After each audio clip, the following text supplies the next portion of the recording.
How to do bicycle crunches. Perfecting your form. Bicycle crunches are a powerful exercise that targets your abs, obliques, and even your lower body muscles.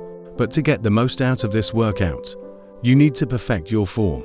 Let's dive into how you can master the bicycle crunch to maximize your results and avoid injury.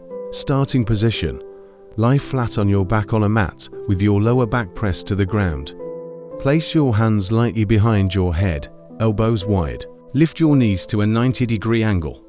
The motion: engage your core and lift your shoulder blades off the mat. Simultaneously, bring your right elbow towards your left knee as you extend your right leg out straight.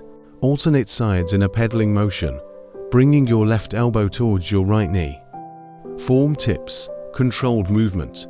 Avoid rushing through the exercise. Perform each rep with control to fully engage your muscles. Elbows wide. Keep your elbows out to the side to prevent pulling on your neck. Consistent breathing. Inhale when you extend a leg, and exhale when you twist and bring an elbow to a knee.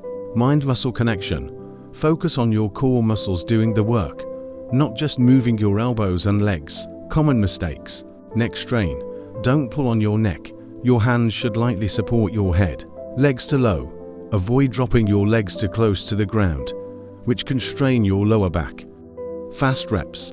Speed doesn't equal effectiveness. Quality over quantity is key. Incorporating bicycle crunches into your routine can significantly enhance your core strength and definition. Remember, consistency and correct form are your best friends on this fitness journey.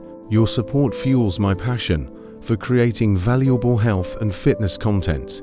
Hit that like button and subscribe to keep the motivation going and unlock more inspiring videos just like this one.